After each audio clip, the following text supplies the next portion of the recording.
우리 시간 제목을 한번 따라해 보겠습니다. 싸움과 비방을 넘어 주님 앞으로. 싸움과 비방을 넘어 주님 앞으로인데요, 여러분, 제목이 좀 식상하게 들릴지 모르겠지만 오늘 본문의 의미를 가장 잘 담은 제목이라고 저는 생각합니다. 여러분, 미숙한 사람은 잘 싸우죠. 미숙하면 문제를 일으키는 사람, 트러블 메이커가 됩니다. 반면 성숙한 사람은요, 화평케 하는 사람, 피스메이커가 됩니다. 피스메이커. 또한 미숙한 사람은요, 남의 이야기를 잘하고 험담하기를 즐겨하죠. 하지만 성숙한 사람은 비판하고 싶은 충동을 잘 절제하고 남의 허물을 덮어줍니다. 그래서 오늘은 제목처럼요, 싸움과 비방, 이 두 가지, 싸움과 비방, 이것을 넘어 주님 앞으로 갈 수 있는 방법을 한번 말씀 속에서 살펴보기를 원합니다. 먼저 사람들이 왜 싸우고 다투는지부터 한번 생각해 보겠습니다. 야고보 사도는 우리에게 싸움과 다툼의 뿌리가 무엇인지를 콕 집어서 또 설명해 주고 있는데요, 1절에 보니까 이렇게 말씀하고 있습니다. 한번 같이 읽겠습니다. 시작. 너희 중에 싸움이 어디로부터, 다툼이 어디로부터 나느냐? 너희 지체 중에서 싸우는 정욕으로부터 나는 것이 아니냐? 자, 문제를 해결하기 위해서는 바른 질문을 해야 하는데 야고보 사도는 지금 질문하고 있습니다. 싸움과 다툼의 뿌리가 어디에 있느냐? 묻고 있죠. 정확하게 질문할 수 있어야 합니다. 정확한 질문을 하면 정확한 해결책도 찾을 수 있죠. 그러면서 2절 하반절에 이렇게 말합니다. 너희가 얻지 못함은 구하지 아니하기 때문이요. 사랑하는 성도 여러분, 소통 중에서요, 가장 중요한 소통은 자기 자신과 소통하는 거예요. 대화 중에서 가장 결정적인 대화는요, 자기 자신과 대화하는 거예요. 우리는 다른 사람과 대화하기 이전에 자신과 대화할 수 있어야 합니다. 자신과 어떻게 대화하느냐에 따라 인생이 달라지는 거예요. 그 무엇보다도 자신에게 정직해야 돼. 자신에게만큼은 정직해야 돼. 수치스럽고 계면쩍더라도 조용한 묵상을 통해 우선 자신의 소원이 무엇인지 스스로 깨달아 봐야 돼. 내가 원하는 것이 무엇인지, 내가 하고 싶은 것이 무엇인지, 내가 정말 내 인생을 통하여 정말 이루고 싶은 것이 무엇인지를 알아야 돼. 오케이, 내가 이거 하다가 살겠다. 저도 그거 발견했거든요. 나는 말씀 전하다가 죽겠다. 그냥 그렇게 저는 결단을 했어요. 그러니까 우리가 결단한 대로 인생이 살아가는 거니까 진지하게 물어볼 수 있어야 됩니다. 솔직하고 진지하게 자신과 대화를 나누다 보면 자신의 원함이 건강한 소원인지 아니면 자신의 욕심, 정욕에서 비롯되었는지 알 수 있습니다. 3절 보니까 구하여도 받지 못하면 정욕으로 쓰려고 잘못 구하기 때문이라. 야고보 사도는요, 싸움과 다툼이 정욕으로부터 쫓아난다. 인간의 싸움은 욕심, 정욕에서 시작된다. 그래서 욕심이 잉태한 즉 죄를 낳고 죄가 장성한 즉 사망을 낳는다. 그런데 여러분, 인간의 욕망 자체는 죄가 아니죠. 우리에게 있는 무슨 잠자고 싶은 잠욕, 먹고 싶은 식욕, 무슨 성욕, 이런 것 자체가 죄는 아닙니다. 죄는 이 욕망이 선을 넘어가면, 그리고 자기만을 위하면 그건 이기적인 욕망이 되는 거죠. 그것이 죄가 되고, 죄는 또 모든 것을 파괴시켜 버립니다. 죄의 특징은 나누고 파괴시킨다. 왜? 죄의 싹은 사망이기 때문에. 그래서 우리는 내 안에 일어난 작은 욕심이 어떻게 해서 생겨났는지 자신을 돌아보고 살펴보고 하나님과 함께 묵상할 시간을 가질 필요가 있습니다. 사실 우리가 가질 수 있는 시간 중 하나님과 만나는 시간 다음으로 가장 고상한 시간, 가장 고귀한 시간은 자신을 발견하는 시간이에요. 나 자신을 만나는 시간입니다. 이 시간이 필요해요. 그 과정을 거쳐서 우리는 자신을 다스리는 능력을 갖게 돼요. 자신을 다스릴 때 우리 내면의 마음의 평화, 영혼의 이 마음의 문제가 정리되고 치료되는 것들을 경험합니다. 우리가 인간관계에서 경험하는 대부분의 싸움은요, 자신을 다스리지 못하는 데서 발생하는 거예요. 문제의 원인을 내가 아닌 상대방에서 찾고 모든 책임을 전가시키는 데 있습니다. 그런데 기도하면서 깊이 있게 내 내면을 살펴보면 솔직히 나에게도 문제의 책임이 있다는 것을 깨닫게 되는 거예요. 나에게도 있어요. 그래서 책임적인 존재가 되는 거예요. 남을 탓하는 순간 싸움만 시작돼요.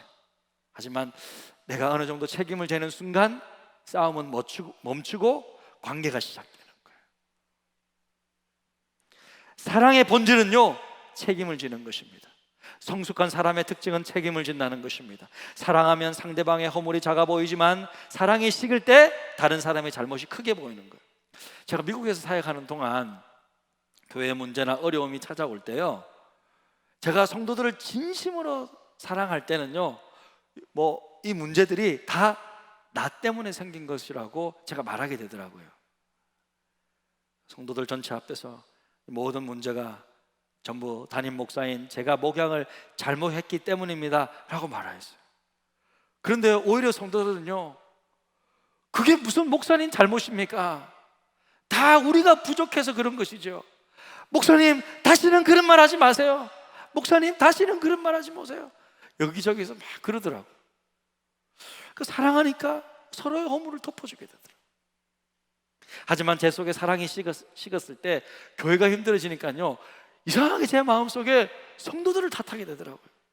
아니 교회가 이렇게 어려운데 왜 성도들은 가만히 있지? 아니 왜 교회 리더들은 어떻게 이렇게 앞장서는지 않지? 왜 이렇게 멀뚱멀뚱 쳐다보고 있는 거지? 내가 지금 누구 때문에 이렇게 고생하고 있는데 이런 마음만 드는 거예요. 그래서요, 성숙한 사람이 되는 것은요, 까다로운 사람이 되는 것이 아니라 관용의 사람이 되는 것입니다. 관용의 사람이라는 것은요, 자신을 향해서는 엄격하지만 다른 사람에 대해서는 너그러운 사람이 되는 거예요.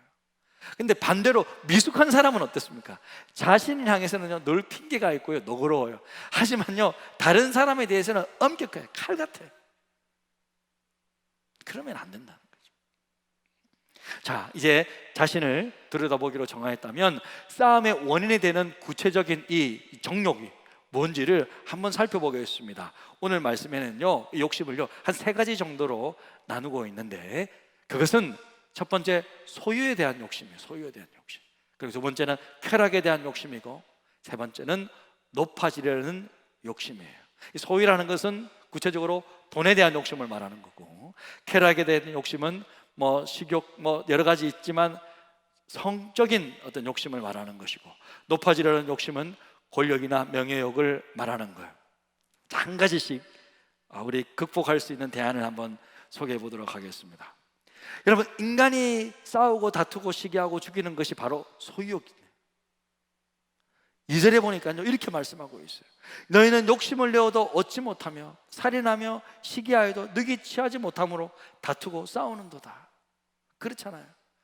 몇 년 전에도 무슨 복권 하나 형이 당첨됐는데 동생한테 나눠주기로 했는데 이게 안 나눠준 거예요. 그러니까 동생이 형을 그냥 살인해 버렸어요. 그런데도 못 가졌어요. 그런데도 얻지 못한대. 이런 일이 우리 참 많이 있지 않습니까? 다 소유, 돈 때문이죠. 이렇게 특별히 소유에 대한 것은요, 어린아이들 보면 쉽게 알 수 있습니다. 제가 한 번씩 출장을 갔다가 제가 이제 공항에 왔다 갔다 하거나 그러면 딱 이거는 막내가 좋아할 것 같다, 이거는 첫째가 좋아할 것 같다, 그런 게 있잖아요. 그래서 선물을 딱 하나만 사가지고 이제 사오면요, 딸들이 이거 내가 필요한 건데 3명 다 그러는 거예요. 서로 다 가지겠다는 거예요. 와, 그래서 이거 선물이 아니라 이거는 완전히 진짜 분쟁의 원인이 되기 때문에, 그래서 무조건 선물을 살 때는 저는 3개를 사요. 3개를 무조건 3개를 사요. 첫째, 둘째, 셋째를 생각하고 묵상하면서 사야 되는데, 첫째는 흰 색깔 양을 좋아. 둘째는 색깔은 파란색을 좋아하고 인형은 곰을 좋아해요. 곰. 참 약간 예, 예. 안 듣고 있겠죠. 약간 뭐 곰탱이라서 그런지 몰라도 곰을 좋아해요. 셋째는 핑크색을 좋아해요. 인어공주를 좋아하는 거예요. 참 멀메이드를 좋아하는데 이렇게 아무튼 이렇게 골랐어요. 그래서 딱 사와서 이제 한 명씩 불러야 돼요. 첫째 불러가지고 예림아, 아빠가 우리 예림이를 생각해서 이것을 너무 고민하면서 샀어. 딱 주는 거예요. 그러니까 둘째도 불러다 그렇게 하고 셋째도 이렇게 주면요, 그러면 싸우지 않는 거예요. 아빠가 자기를 생각하고 샀기 때문에 동생께 더 마음에 드는 거 있고 뭐 언니께 더 마음에 드는 거 있어도 이거는 아빠가 나를 생각해 샀기 때문에 딱 만족하더라고요. 원래는 막 엄청 싸우는데 그러던 아이들인데 이번에 딸들이 한국에서 이제 시간을 잘 보내고 미국에서 다시 돌아갈 때 감사하게도 우리 성도님들이 용돈들을 좀 주라고 조금씩 주셨어요. 그래서 제가 안 가졌습니다. 제가 다 정리해가지고 우리 아이들에게 이제 다 챙겨줬어요. 그러니까 제법 챙겨주게 된 거죠. 그런데 아이들이 받고 딸들이 하는 말이 뭐냐면, 아빠, 나는 100불만 있으면 된다는 거예요. 그러니까 10만 원만 있으면 된다는 거예요. 나머지는 아빠가 돈이 없으니까 아빠가 써 하면서 저한테 주는 거예요, 다시. 제가 너무 당황스러운 거예요. 얘네들이 이런 아이들이 아닌데 어떻게 뭐 성령을 받았나? 왜 이러지? 아빠가 불쌍해 보이나, 혼자 있으니까. 끝까지 안 받겠다는 거예요. 진심이더라고요. 나는 예의상 그러는 줄 알았는데 진짜 안 받겠다. 그래서 제가 새 학기가 되면 책도 사고 학용품도 사야 하니까 앞으로 엄마가 용돈 못 주니까 필요한 것 이걸로 사라고 겨우 달래서 가져가게 했어요. 더 달라고 마냥 싸우기만 했던 아이들이 벌써 철이 든 것입니다. 제가 보니까 소유에 대한 욕심, 돈에 대한 욕심을 이길 수 있는 것은요, 자족할 줄 아는 거예요. 많던 적던 있는 것에 만족할 수 있는 마음, 자족할 줄 아는 것이 지혜입니다. 오래전에 새롭게 하소서라는 프로그램에 나침반 출판사, 이 기독교 출판사죠, 이계복 영업부장이라는 분이 출연한 적이 있습니다. 저는 신혼 초기에 사업이 망한 거예요. 낙심해 있는데 아내가 그에게 해준 한마디 말 때문에 인생을 재기할 수 있었대요. 실패하고 낙심해 있는 남편에게 아내가 이렇게 말했습니다. 여보, 낙심하지 마세요. 하나님이 우리와 함께 하고 있어요. 저는 부자로는 살 자신이 없지만 가난하게는 살 자신이 있어요. 이 한마디에 다시 시작할 수 있는 힘을 얻었다. 실은 가난하게 살 자신이 있으면 그 사람 가장 부유한 사람 아닙니까? 여러분, 참된 부유라는 것은 우리가 얼마나 많은 것을 가지고 있느냐에 따라 측정되는 삶이 아니죠. 차원 높은 부유라는 것은 얼마나 작은 것이라도 아름답게 살아갈 수 있느냐에 따라 결정되는 거예요. 참된 부유는 자족하는 데 있습니다. 할렐루야. 아멘. 그리고 싸움과 다툼을 일으키는 또 하나의 욕심은요, 쾌락이에요. 쾌락. 하나님께서는요, 쾌락 자체를 금하지 않죠. 문제는 잘못된 쾌락이에요. 도를 넘고 선을 넘는 쾌락.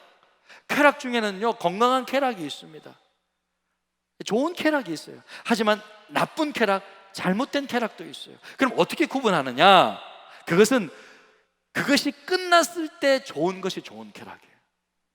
끝났을 때 나쁜 것은 잘못된 쾌락. 자, 예를 들어서 운동을 할 때 처음에는 그렇게 하고 싶지는 않았지만 불편하고 시간도 없고 바쁜데도 가서 했어요. 근데 끝나고 나니까 몸이 개운하고 기분이 좋아지는 거예요. 제가 처음으로 이제 탁구를 한번 이제 쳤어요. 지난주에. 계속 이렇게 뭔가 몸이 조금 좀 정상이 아닌 것 같다는 생각이 들어서 하니까 처음에는 억지로 갔는데 나오고 나니까 너무 개운하고 좋은 거예요. 이것은 뭐예요? 좋은 쾌락. 좋은 쾌락. 그런데 끝났을 때 죄책감이 몰려오거나 그 다음날 일어났을 때 후회가 되는 것은 나쁜 쾌락이에요. 할 때는 순간은 흥분되고 즐겁지만 끝나고 난 뒤에 후회가 되는 것은 잘못된 쾌락이다. 이렇게 정리하면 됩니다. 여러분, 혹시 라면을 좋아하십니까? 라면? 좋아하십니까, 장모님? 그 라면은 항상 밤에 생각이 나는 거예요. 밤에. 저도 이제 목욕실에서 책을 좀 읽다가 좀 늦게 이제 사택으로 딱 들어오면요, 딱 이제 사택 문을 딱 열면 인덕션이 보이거든요. 바로 가스레인지 쪽이 인덕션이 보이는데, 딱 인덕션에 환상이 보이는 거예요. 라면 물이 끓고 있는 막 환상이 보이는 거예요. 어떻게 해야 되나. 근데 그때 갑자기 권사님이 나에게 준 맛있는 김치까지 생각이 나는 거예요. 냉장고에 있지, 그 김치. 그러면 이 환상이 이제 현실로 이루어지는 거죠. 근데 저는 이제 더 푸짐하게 먹는 걸 좋아해가지고 라면 하나 끓이는데 계란을 2개를 넣고 참치를 넣는 거예요. 파 넣고 양파 넣고 만두 넣고 오뎅 넣고 하니까 라면이 아니라 이제 중짜 부대찌개가 딱 돼 있는 거예요. 밤에 그렇게 먹다 보면 어떻습니까? 또 다 먹어요. 우와 맛있다 이러면서 지금 몇 시인지도 잊어버리고, 그죠? 무아지강이 된 거지. 어떻게 참. 그런데 이렇게 먹으면 어때요? 소화가 잘 돼요? 소화가 안 돼? 밤인데 이제 자야 되는데 소화 안 되죠. 아침에 일어나면 얼굴이 부어가지고요, 하루는 제가 일어나가지고 화장실에 가서 거울을 보는데 제가 아니라 정지용 전도사님이 되어 있는 거예요. 제가 정지용 전도사님이 지용아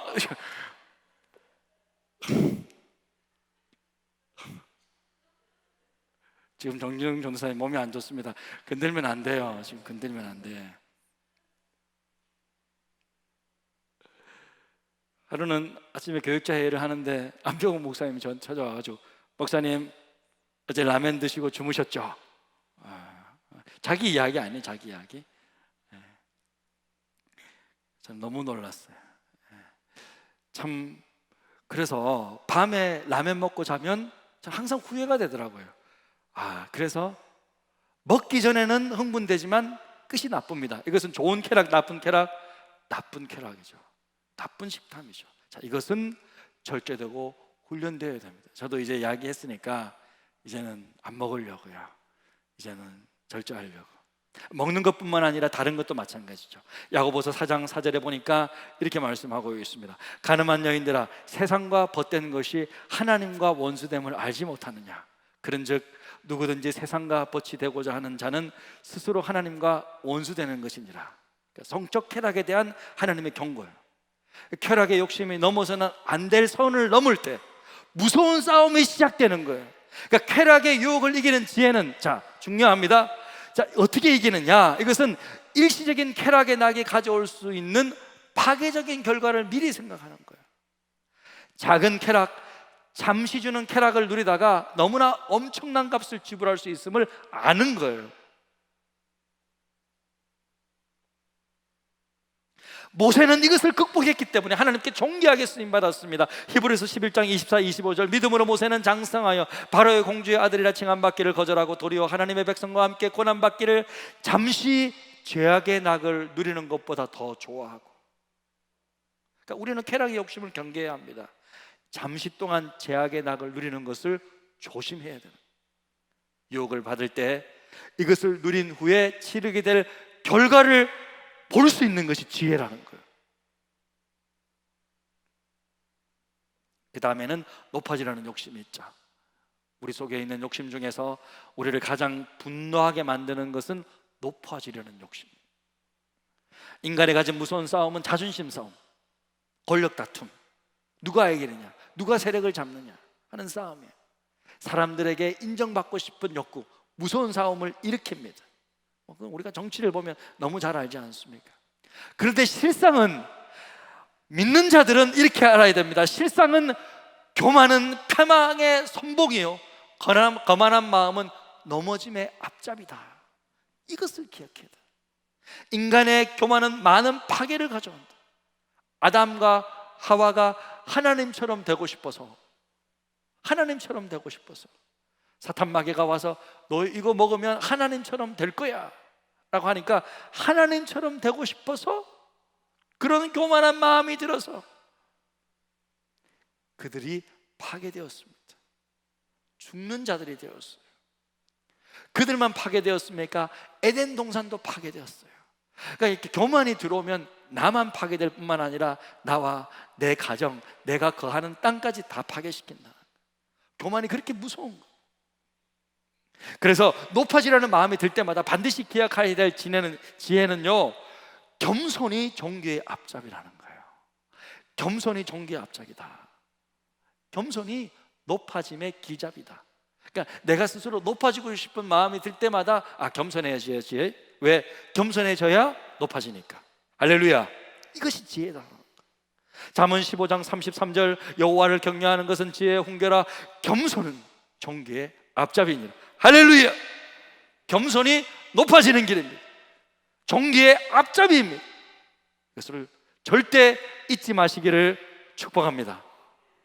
자, 지금까지 우리는요, 왜 사람이 싸우고 다투는지에 대한 그 이유와 그 대처할 수 있는 대안들에 대해서 잠깐씩 살펴보았는데요.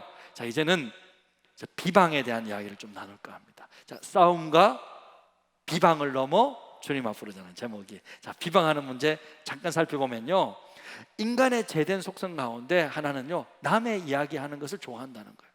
특히 비방하는 이야기를 좋아한다는 거예요.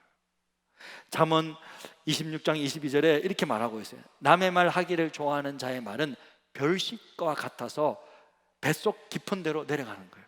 자, 우리는 이 별식이래, 별식. 우리는 별식처럼 그렇게 먹은 남의 이야기를 시간만 되면요, 뱃속에서 다시 끄집어내어서 즐기는 경향이 있는 거예요. 그것을 나누고 싶어서 견디지 못하는 거예요. 이건 너만 알아야 돼 하면서 다 이야기하는 거예요. 그러니까 남을 칭찬하는 것에 인색한 사람도 남을 비방하는 데는 아주 슬기롭고 지혜롭게 과장되게 표현 잘하더라고요. 성경은 이런 사람을요, 미숙하다고 말합니다. 성숙한 사람은 비판하고 싶은 충동을 절제하고 남의 허물을 덮어주지만, 미숙한 사람은 말하기를 너무 좋아해요. 그러면 우리가 어떻게 비방하는 것을 피할 수 있을까? 그것은요, 비방하지 않아야 하는 이유를 먼저 깨달아야 돼요. 비방하지 않아야 되는 이유를 깨닫는 것이 지혜입니다.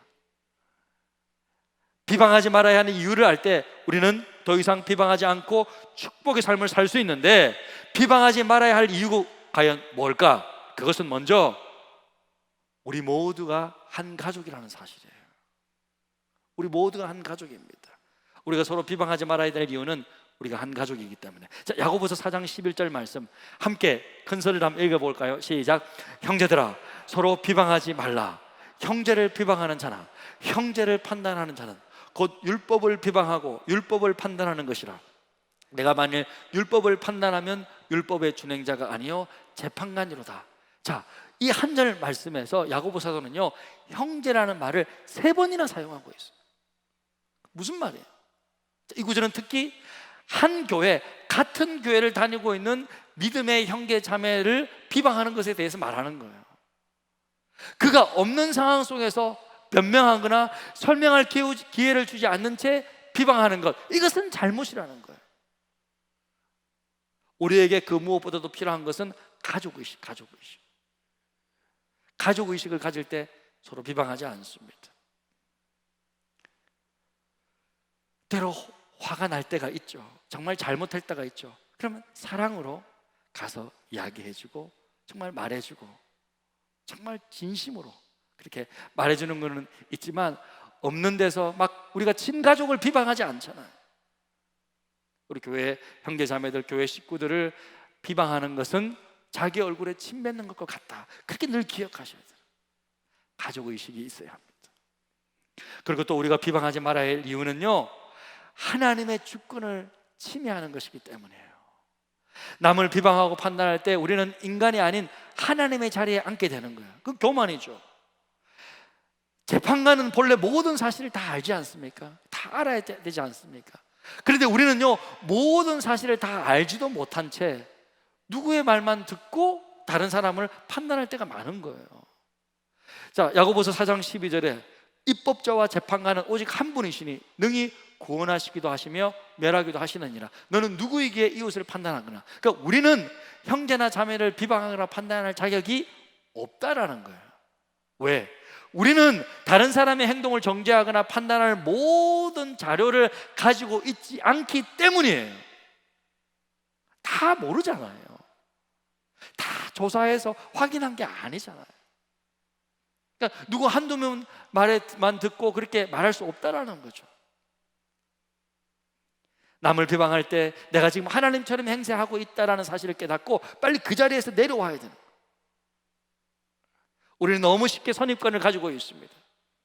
사람은 쉽게 변하지 않습니다만 저는 목회를 하면 할수록 사람은 변화될 수도 있다라고 믿는 거예요. 할렐루야. 딱딱한 사람이 부드럽게 변하더라고요. 성령 받으면요, 딱딱한 사람 부드럽게 변해요. 함부로 말하는 사람 성령 가운데 깊이 있게 자신의 죄를 인식하면요, 더 이상 함부로 말 안 하더라고요. 정말 힘든 관계도 하나님 안에서, 성령 안에서 깊이 있게 서로를 돌아보고 자신을 돌아보고 개선되는 것을 저는 수없이 많이 보았습니다. 하나님 살아계시기 때문에, 성령님 역사하시기 때문에 얼마든지 변화될 수 있음을 믿으시기를 축복합니다. 함부로, 그러니까 선입관 가지고 판단하지 마십시오. 마지막으로 우리가 비방하지 말아야 하는 이유는요, 중요한 이유는 우리가 남을 비방하는 대로 우리도 비방을 받기 때문이에요. 마태복음 7장 1, 2절에 보니까 이렇게 말씀하고 있습니다. 같이 읽겠습니다. 시작. 비판을 받지 아니하려거든 비판하지 말라. 너희가 비판하는 그 비판으로 너희가 비판을 받을 것이요 너희가 헤아리는 그 헤아림으로 너희가 헤아림을 받을 것이니라.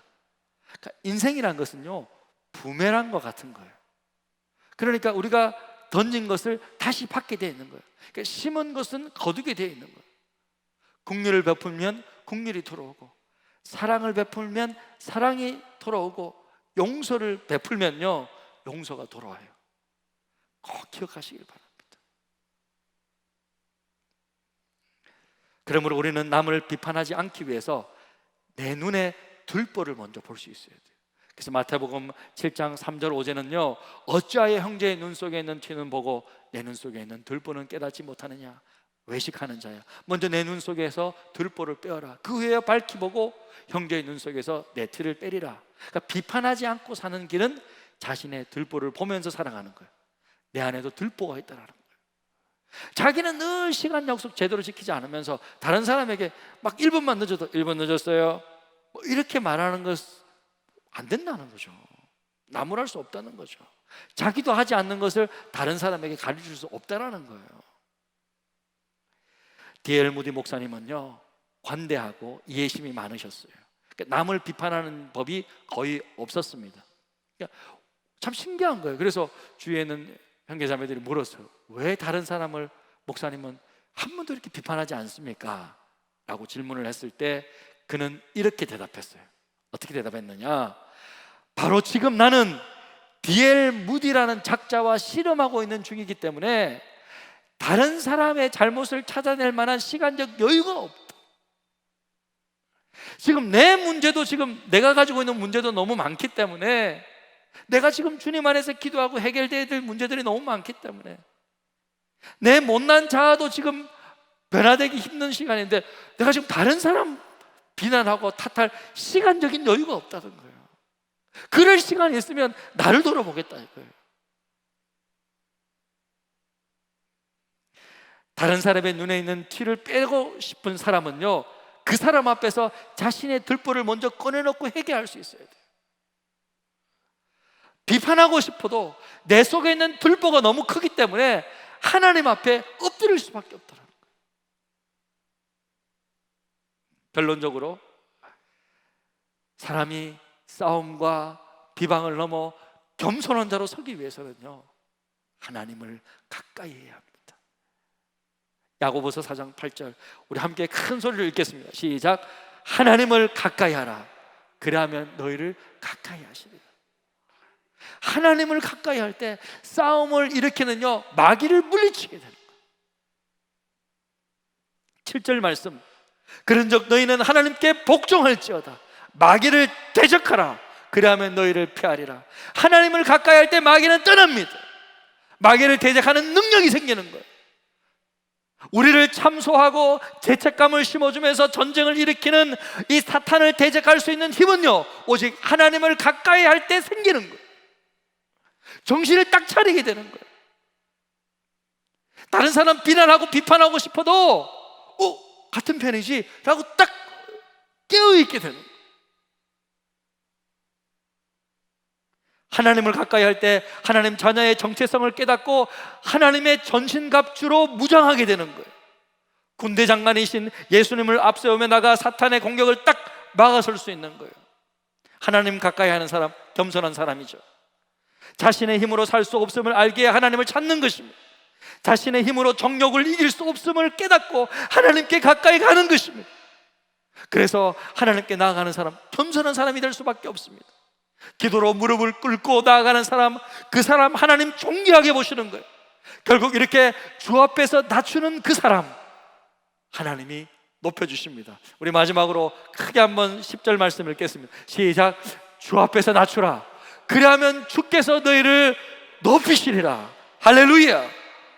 사랑하는 성도 여러분, 하나님을 가까이 하면 하나님 닮아갑니다. 하나님 가까이 할 때 이 세상의 쾌락이나 욕망, 이것과는 비교할 수가 없는 영혼의 참 만족과 벅찬 환희, 감격을 누리게 되는 거예요. 우리의 욕망은 줄어들고 다른 사람들을 향한 사랑은 커져가게 되는 거예요. 실은 많은 사람들이 이렇게 말합니다. 인생은 전쟁이다. 그러나 우리의 목표는 화평입니다. 할렐루야. 아무리 세상 사람 인생은 전쟁이야, 경쟁에서 이기는 거야, 밟고 일어서야 돼, 이렇게 말하지만 우리의 목표는 화평이에요. 가장 무서운 전쟁터는요, 사실 우리 내면에 있습니다. 우리는 평생 동안 이 탐욕과 싸워야 하기 때문에. 그런데 여러분, 이 싸움을 일찍 끝내는 길이 있는데 그것은 하나님께 가까이 감으로 십자가를 바라보는 거예요. 그리고 그 십자가에서 내가 죽는 거예요. 죽은 것으로 여기라고 했잖아요. 사도 바울이 그랬잖아요. 하나님 앞에서는 산자로, 죄에 대해서는 죽은 자로 여기라. 그러니까 죽은 자로 여기는 거예요. 성경에 말하는 십자가에 우리 자신이 죽었다는 사실을 믿고 그렇게 사는 것입니다. 죽은 자에게는 더 이상 탐욕도, 상처도, 세상 쾌락에 대한 집착도, 높아지려는 교만도 없습니다. 다만 예수 안에서 그분이 주시는 만족과 평안과 화평이 있을 뿐입니다. 죽은 사람 더 이상 다른 사람 비방하지도 않는 거예요. 할렐루야! 사랑하는 성도 여러분, 하나님을 가까이 함으로 이런 싸움과 비방을 넘어서 겸손의 사람들이 되시기를 주님의 이름으로 축복합니다. 아멘. 우리 시간 찬양하면서 참 기도의 자리로 나아가기를 원하는데요, 정말 우리의 이 정욕의 문제, 다른 사람을 비방하고 싶어하는 이 문제, 내 내면의 문제, 이 문제는 정말 하나님께서 오셔서 우리의 마음을 만져주시고 고쳐주셔야 합니다. 우리 시간 이 찬양의 가사가 곡조 있는 우리의 기도말이 되어서 하나님 앞에 정말 기도로 올려지기를 원합니다. 아버지, 아버지, 나를 안으시고 바라보시는 아버지, 아버지, 아버지, 나를 도우시고 힘주시는 아버지, 아버지, 아버지, 아버지, 나를 안으시고 바라보시는 아버지, 아버지, 아버지, 나를 도우시고 힘주시는 아버지, 주는 내 마음을 고치시고 볼 수 없는 상처 만지시네. 나를 아시고 나를 이해하시네. 내 영혼 새로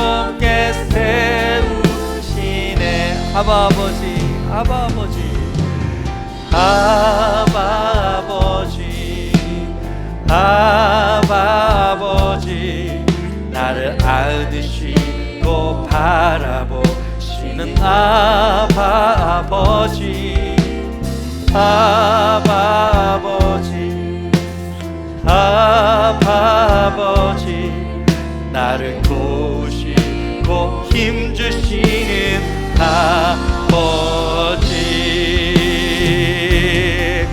주는 내 마음을 지시고 볼 수 없는 상처 만지시네. 나를 아시고 나를 이해하시네. 내 영혼 새롭게 세우시네. 주는 내 마음을 고치시고 주는 내 마음을 지시고 볼 수 없는 상처 만지시네. 나를 아시고 나를 이해하시네. 내 영혼 새롭게 세우시네. 사랑하는 성도 여러분, 주님은 내 마음을 고치십니다.